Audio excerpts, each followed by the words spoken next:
Yes మా correspondent Chakri ఉన్నారు మరింత సమాచారాన్ని అందించడానికి. చక్రి చెప్పండి, భూదందా ఆరోపణలు చేయగానే అమీన్పూర్ వాసులు ఇదొక ఆరోపణగానే మనం పరిగణలోకి తీసుకొని చర్చ కొనసాగించాం. ఈ రోజు గడిచిన 3 రోజులుగా క్షేత్రస్థాయిలో మనం పరిశీలన చేశాం.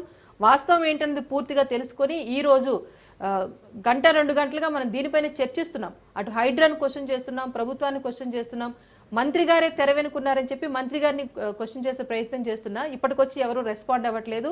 ఈవెన్ ఒక మీడియా సంస్థ నుంచి కాల్స్ వెళ్తున్నా కూడా ఎలాంటి రెస్పాన్స్ మనకు కనిపించట్లేదు. సో ఓవరాల్గా ఏంటి, స్థానికులకు న్యాయం జరిగే అవకాశం ఏమైనా ఉందా? వెంచర్స్ వేసేశారు కాబట్టి కబ్జా భూదందా అనేది ఇలా కొనసాగే పరిస్థితి కనిపిస్తుందా? వాట్ నెక్స్ట్ అనే క్వశ్చన్ అయితే ఉదయిస్తోంది. దీనికి సంబంధించి డీటెయిల్స్ అండి.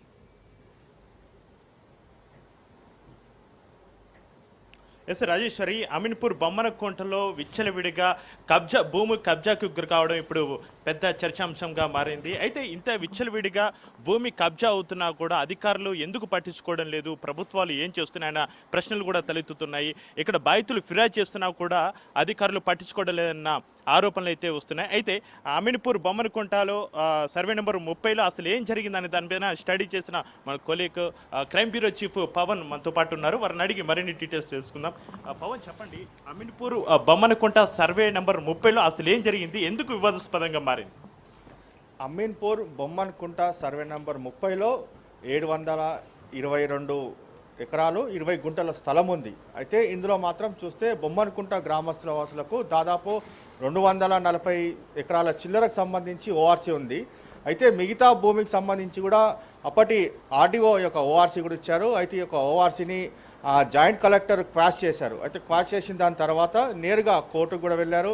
కోర్టులో దీనికి సంబంధించి యొక్క ఆర్గ్యుమెంట్స్ కూడా కొనసాగుతున్నాయి. అయితే ఈ నెల 27వ తారీఖు కూడా దీనికి సంబంధించి ఒక తీర్పు వచ్చే అవకాశం కూడా ఉంది.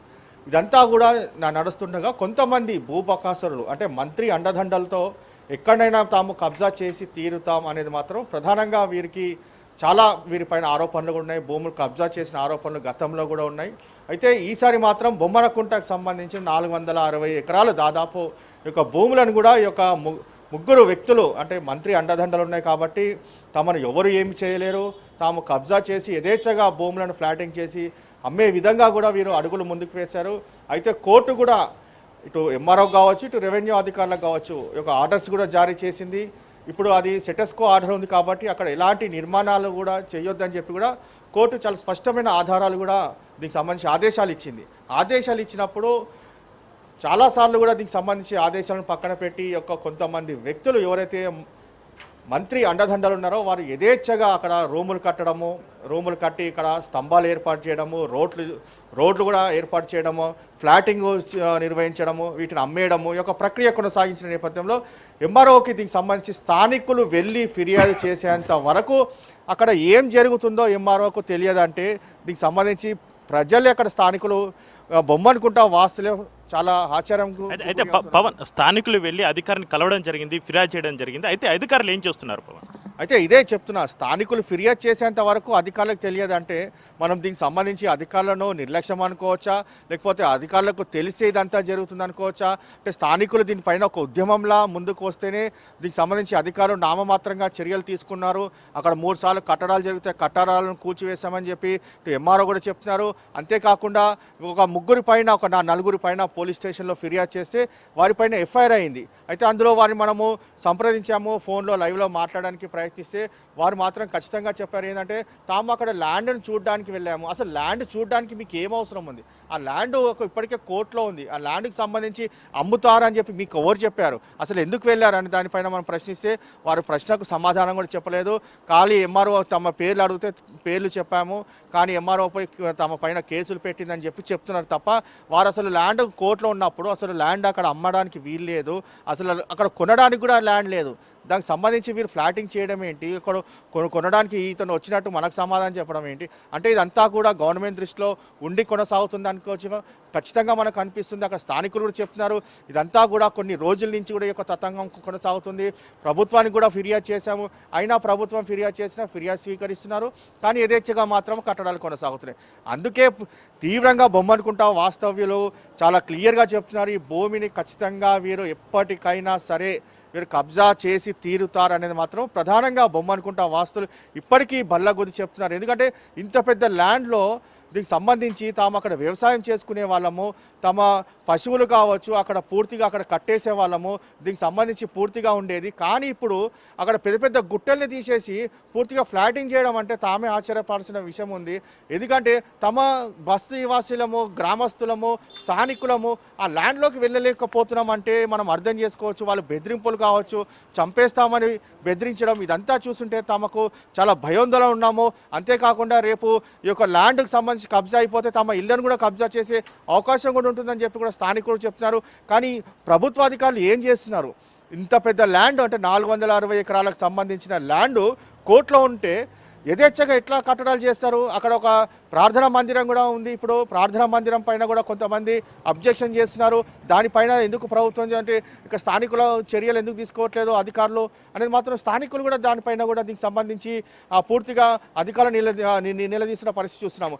ఎందుకంటే స్థానిక దానిపైన మనం కూడా ప్రశ్నిస్తే అది ఒక కమ్యూనల్ ఇష్యూ అవుతుంది అనేది మాత్రం ప్రధానంగా ఇటు అధికారులు కూడా చెప్తున్నారు. ఆ కమ్యూనల్ ఇష్యూ కాబట్టి దాన్ని కొద్దిగా ట్యాకిల్ చేయాల్సి ఉంటుంది దానికి సంబంధించి అనేది మాత్రం అధికారులు చెప్తున్నారు. మొత్తానికి ఓవరాల్గా చూస్తే మాత్రము పైన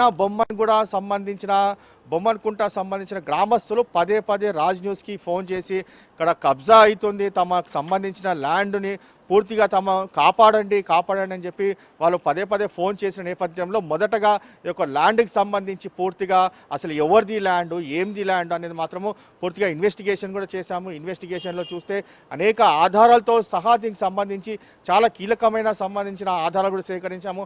వాటన్నిటిని కూడా బయటపెట్టి మరి యొక్క కథనాలు పూర్తిగా దీనికి సంబంధించి ప్రసారం చేస్తుంటే మీడియాతో మాట్లాడడానికి వచ్చిన బొమ్మనుకుంట వాస్తవ్యాలను కూడా దీనికి సంబంధించి కొంతమంది ఫోన్ చేసి బెదిరిస్తున్నారు. వారు మళ్ళీ తిరిగి మాకు దీనికి సంబంధించి తమను బెదిరిస్తున్నారు, తమను కాపాడంటే నిత్యం 24/7 రాజ్ న్యూస్ మీ బొమ్మనుకుంట వాస్తవ్యులకు 24 గంటలు అందుబాటులో ఉంటుంది. మీరు ఒక ఫోన్ కాల్ చేయండి, ఇమీడియట్లీ మీ వద్దకు వస్తాం అనేది మాత్రము రాజ్ న్యూస్ పదే పదే చెప్తుంది. దీన్ని మాత్రము బొమ్మనుకుంట వాస్తవులకు రాజ్ న్యూస్ ఇస్తున్న హామీ అని కూడా చాలా ఖచ్చితంగా చెప్తున్న పరిస్థితి కూడా కనిపిస్తుంది.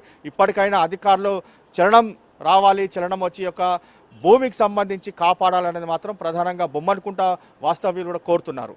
అయితే అక్కడ బొమ్మనుకుంట స్థానికుల నుంచి ప్రధానంగా తలెత్తుతున్న ప్రశ్న పవన్, అయితే మంత్రి అండదండలు సపోర్ట్ ఉంటే 100 ఎకరాలు కబ్జా చేసుకోవచ్చా? ఏంటి పరిస్థితి? అదే వాళ్ళు పదే పదే అదే చెప్తున్నారు. మంత్రి అండదండలు ఉంటే చాలు, ఎక్కడనైనా ల్యాండ్ను కబ్జా చేసినా ఎవరు తమని ఏమీ చేయలేరు. ఎందుకంటే వీరిపైన పోలీస్ కేసు నమోదైంది, ఎఫ్ఐఆర్ అయింది, సెక్షన్ల కింద కేసులు నమోదయ్యాయి.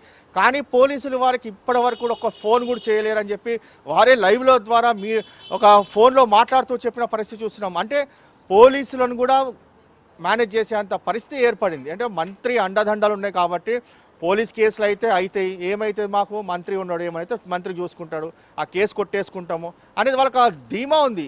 ధీమా ఉన్న నేపథ్యంలోనే ఎక్కడ పడితే అక్కడ కబ్జా చేసే 100 గజాలు 200 గజాలు కాదు, ఏకంగా 460 ఎకరాలకు సంబంధించిన భూమి అంటే మామూలు మాటనా? ఒక ఎన్ని ఎకరాలు, అసలు ఏంది ఇది, అసలు గవర్నమెంట్ ఏం చేస్తుంది అనేది మాత్రము ఒక గ్రామస్తులు మాత్రం తీవ్ర ఆవేదన వ్యక్తం చేస్తున్నారు, ఆందోళన వ్యక్తం చేస్తున్నారు. ఇంత మంచి ల్యాండ్ని ఇలా కబ్జాకోరులు కబ్జా చేస్తుంటే తాము ఊరుకునేది లేదు, తమకు అండగా ఉండాలి. ప్రజలందరూ కావచ్చు, రాజకీయ నాయకులే తమకు అండగా ఉండాల్సింది పోయి వారే యొక్క కబ్జాలకు చేస్తున్నారంటే మేము ఇంకా ఎవరికి చెప్పుకోవాలి తమ బాధ? ఇటు ఒకవైపు పోలీసులు పట్టించుకోరు, పోలీసులు సివిల్ మ్యాటర్ అంటారు, ఎంఆర్ఓ పోతే చేస్తామంటారు, కానీ వాళ్ళు ఇంతవరకు కూడా ఎలాంటి యాక్షన్ తీసుకోరు. అసలు దీనికి సంబంధించి ఏం జరుగుతున్నది తమకే అర్థం కావట్లేదు. కానీ రాజ్ న్యూస్ వచ్చి దీనికి సంబంధించి అన్ని కథనాలు చాలా డేర్గా ప్రసారం చేస్తున్నాయి. ఎక్కడ కూడా భయపడకుండా దీనికి సంబంధించి ప్రతి అంశాన్ని చాలా క్లుప్తంగా ప్రజల్లోకి తీసుకువెళ్తుంది. బొమ్మను కూడా వాస్తులు కూడా రాజ్ న్యూస్కి మేము అండగా ఉంటామని చెప్పి వాళ్ళు కూడా వస్తున్నారు.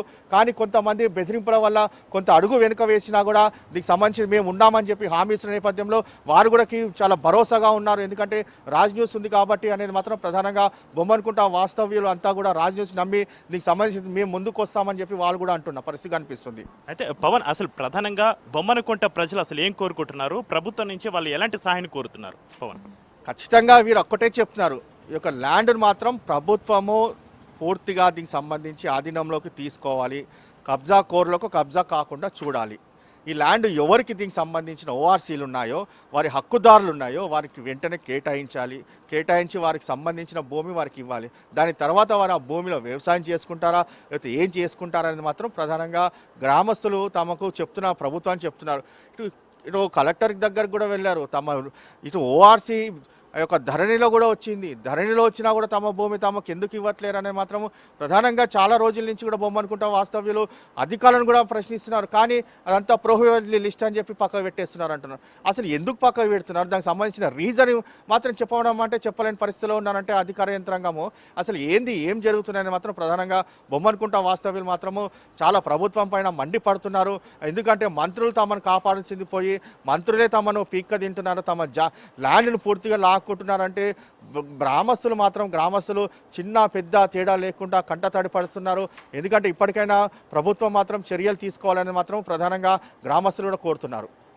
అయితే పవన్, అక్కడ ప్రధానంగా మసీదు నిర్మాణం అప్పటికప్పుడు చేపట్టారు, అధికారులు ఏం చేస్తున్నారు ఇంత జరుగుతున్నా కూడా? అయితే అక్కడ ఒక ప్రార్థనా మందిరం కూడా ఉంది. అక్కడ ప్రార్థనా మందిరము ఎప్పుడు కట్టారు, ఏం కట్టారు అనేది మాత్రము ప్రధానంగా ఎంఆర్ఓని కూడా అడిగితే కూడా దానికి సరైన సమాధానం కూడా చెప్పలేదు. కానీ స్థానికులు మాత్రము చెప్తే ఇది కేవలము ఒక సంవత్సరం క్రితమే కట్టారు అనేది మాత్రం ప్రాథమికంగా వారు కూడా చెప్తున్నారు. అంటే వారు కూడా ఒక క్లారిటీ లేదు. ఎందుకంటే రాత్రికి రాత్రే ఒక ప్రార్థనా మందిరము వెలిసింది, దానికి సంబంధించి తమకు సమాచారం కూడా లేకుండా పోయింది. ఎందుకంటే తాము అక్కడ స్థానికులమై ఉండి ఒక ప్రార్థనా మందిరం కడుతున్నారన్న సమాచారం కూడా లేకుండా యథేచ్ఛగా రాత్రికి రాత్రే కట్టడాలు జరుగుతున్నాయి. అందులో ఒక 2-3 బీహారీలు ఉంటారని చెప్పి కూడా వాళ్ళే చెప్తున్నారు. కానీ అక్కడ మాత్రం ప్రార్థనా మందిరం కాబట్టి అక్కడ ఒకవేళ కూల్చివేస్తే కమ్యూనల్ గొడవలు అవుతాయి. దీనికి సంబంధించి కొంత సమయాన్ని పాటించాలని మాత్రము అధికారులు చెప్తున్నారు.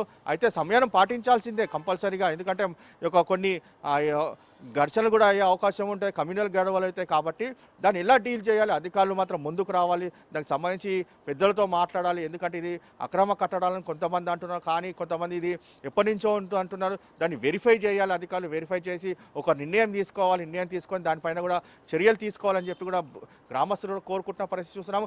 ఓవరాల్గా మాత్రము తాము ఈ యొక్క భూమి తమకు చెందేంత వరకు కూడా కబ్జాలు ఎవ్వరు చేసినా ఊరుకునేది లేదు అనేది మాత్రము బొమ్మనుకుంటా గ్రామస్తులు చాలా ఖచ్చితంగా చెప్తున్నారు. తమ ప్రాణాలైనా సరే పోయినా సరే బొమ్మనుకుంటా గ్రామస్తులు చెప్తున్నారు, ఈ యొక్క ల్యాండ్ ఎవరిది హక్కు ఉందో వాళ్ళకి చేరాల్సిందే.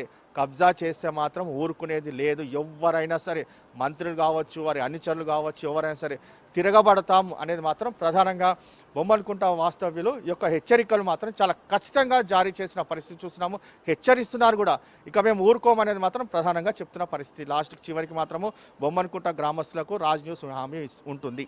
అయితే పవన్, ప్రధానంగా అక్కడ నైట్కి నైటే కరెంటు సరఫరా, అక్కడ పవర్ ఎలా వచ్చింది, నైట్కి నైటే అక్కడ ఫెన్సింగ్ ఎలా వచ్చింది? ఇది మాత్రం చాలా ఖచ్చితంగా మనం మాట్లాడుకోవాల్సిన పరిస్థితి ఉంది. ఒక స్తంభం వేయాలంటే ఎంత పని ఉంటుంది, అక్కడ పోల్స్ వేయాలి, ఒక స్తంభానికి మళ్ళీ విద్యుత్ తీగలు వేయాలంటే ఎంఆర్ఓకి తెలియదా? ఒక్క స్తంభమా 2 స్తంభాలు, అక్కడ చుట్టుపక్కల అన్ని స్తంభాలు వేసి వెంచర్ వేస్తున్నారంటే దీనికి సంబంధించి స్థానికులకు తెలిసే అవుతుంది అనేది మాత్రం ఖచ్చితంగా అక్కడ మనము సిచ్యువేషన్ చూస్తుంటే పూర్తిగా అర్థమవుతుంది. అయితే స్తంభాలు ఎందుకు వేశారు అనేది మాత్రము ఎంఆర్ఓని అడిగినా కూడా దానికి సంబంధించి వెరిఫై చేస్తున్నాము. అసలు ఎందుకు వెరిఫై చేస్తారు? స్తంభాలు నీకు సెటస్కో ఆర్డర్ కంటిన్యూ ఉంది, స్టే ఉంది కాబట్టి వెంటనే స్తంభాలను కూడా కూల్చివేయాలి. ఎందుకు కూల్చివేయట్లేదు ఎంఆర్ఓ గారు? కూల్చివేయాలి ఖచ్చితంగా. ఎందుకంటే అక్కడ ల్యాండ్ ఎక్కడ కూడా కట్టడాలు జరగొద్దు అన్నారు. కానీ అది అక్రమ కట్టడం యొక్క పోల్స్ ఎట్లా వేస్తారు? పోల్స్ దానికి సరే పోల్స్ వేశారనుకో, ఫెన్సింగ్ అంటే ఫెన్సింగ్ వేశారు, మళ్ళీ పోల్స్కి కరెంటు తీగలు ఎలా వేశారు? ఇదంతా కూడా మనకు తెలియకుండా అయితే జరగదు కదా. అక్కడికి వెళ్తే కనిపిస్తుంది కదా. ఆ పోల్స్నైనా ఇప్పటికైనా తొలగించాలని చెప్పి కూడా బొమ్మనుకుంటా గ్రామస్తులు కూడా కోరుతున్నారు. ఎంఆర్ఓకి ఒక వినతి పత్రం కూడా ఇచ్చారు, దానికి సంబంధించి పూర్తిగా చర్యలు తీసుకోవాలని. కానీ వినతి పత్రం తీసుకున్నారు, కానీ ఎంఆర్ఓ ఇప్పటివరకు కూడా ఎలాంటి చర్యలు కూడా తీసుకోలేదు. స్థానికులు మాత్రము ఈ యొక్క ల్యాండ్ను ఎవరికైతే హక్కుదారులు ఉన్నారో వారికి కంపల్సరీగా వారికి వద్దకు చేరేంత వరకు ఈ యొక్క పోరాటాన్ని మాత్రము ఆపం అనేది మాత్రం చెప్తున్న పరిస్థితి చాలా స్పష్టంగా అర్థమవుతుంది. రైట్, అది రాజేశ్వరి. ఇక్కడ అమీన్పూర్ బొమ్మనుకుంట స్థానికులు కోరుతున్నది ఒకటి, ప్రాణాలు పోయినా సరే మా ల్యాండ్స్, మా పేరు మీద ఉన్న ల్యాండ్స్ మా తర్వాతి తరానికి అందించే బాధ్యత మాది. దీనికి అందరూ సహకరించాలి, అటు అధికారులు కానీ ప్రభుత్వం కానీ మాకు సహకరించి మా ల్యాండ్స్ మాకు తిరిగి ఇప్పించండి, మేము ఎట్టి పరిస్థితుల్లో వెనక్కి పోయే పరిస్థితి లేదని బొమ్మనుకుంట స్థానికులైతే కోరుతున్న పరిస్థితి. రాజేశ్వరి.